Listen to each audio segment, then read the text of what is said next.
Hi, I'm Steve Adubato. Welcome. You just saw a clip of Blackout. That is the band that is led by our guest right here, Stefon Harris, assistant professor of music, Rutgers, University-Newark, and Grammy-nominated musician. That's Blackout, your band, and that was, in fact, at Clem's Place at Rutgers, named after the great late Dr. Clement Price, correct? That is correct. He was certainly a hero of mine and someone that played a major role in helping mentor me and lots of other people. Yeah, and I've said this many times about Clem, a mentor of mine, of ours as well. And thank you for joining us, Stefon. Let me ask you this, and by the way, this program is produced in collaboration with Rutgers, the State University of New Jersey, and Rutgers-Newark. Stefon, your music, particularly as we tape this program at the end of April, will be seen later, 2021, the connection between music, empathy, the arts, and COVID, complicated, I know. Please share. Absolutely. Well, one of the reasons that I love music so much is that it's been an amazing force in my life, and it's taught me how to listen. It's really taught me how to perceive the world and understand that everything that I put forth is going to exist in a greater context. And if I want to be effective with my ideas, I have to silence the ego and learn to listen to others first. So really at the heart of improvisational music is this science of empathy, this idea that the first thing that happens is you learn about other people and you understand that your ideas are always impacted by others.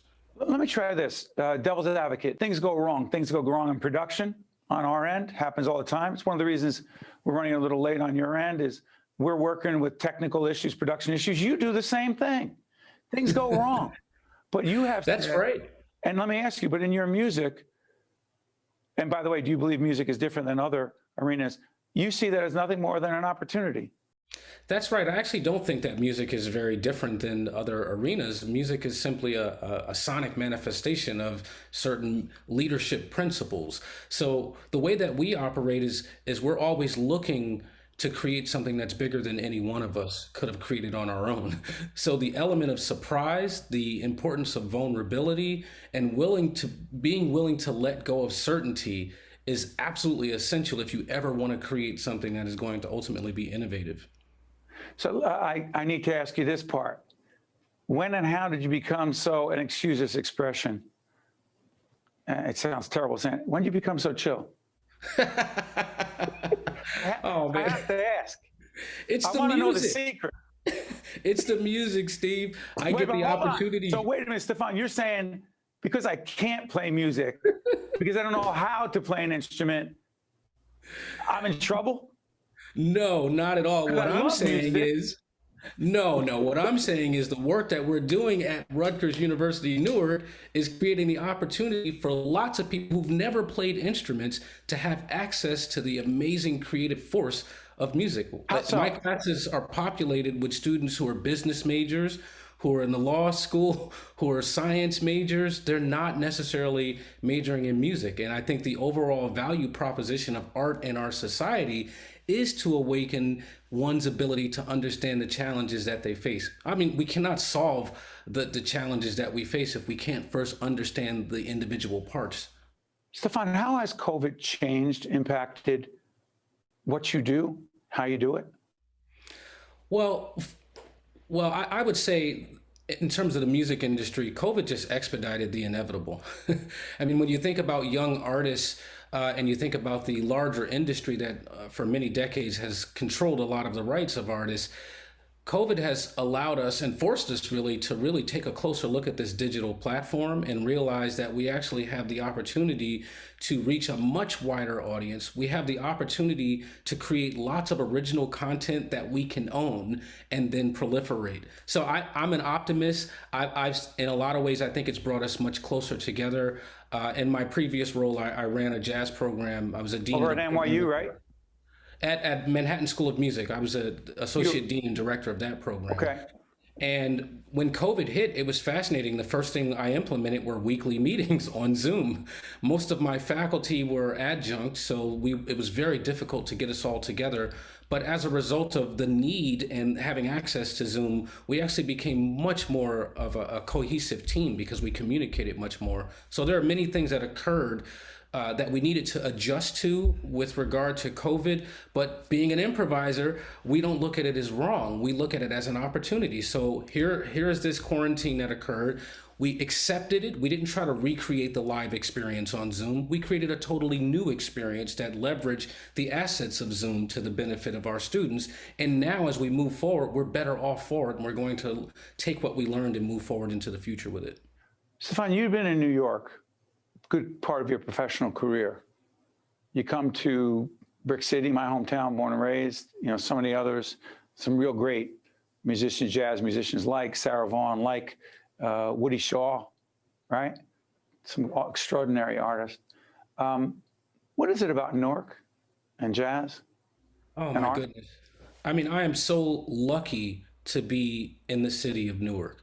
This is one of the most important cities in the development of the culture of the United States in the grandest sense. I mean, we're talking about, as you mentioned, Sarah Vaughan and the icon Wayne Shorter. So not only is there this incredible history, but there's a thriving confluence of great leadership in the city right now that understands the role that the arts can play in helping to revitalize the city. So when you look at anchor institutions like Rutgers University and NJPAC and WBGO and the Grammy Museum, these are all organizations that are within walking distance of one another, and they're all led by real visionaries who understand that their primary function is to amplify the voices of the people. So for me, I'm incredibly fortunate to come into a beautiful ecosystem like this that is really about celebrating the possibilities of who we are. Last question. You born to be in music? I don't know. I often say that I'm not a musician. I often say that I have a gift which happens to manifest itself well in music. And making a statement like that gives me permission to dream off of the bandstand.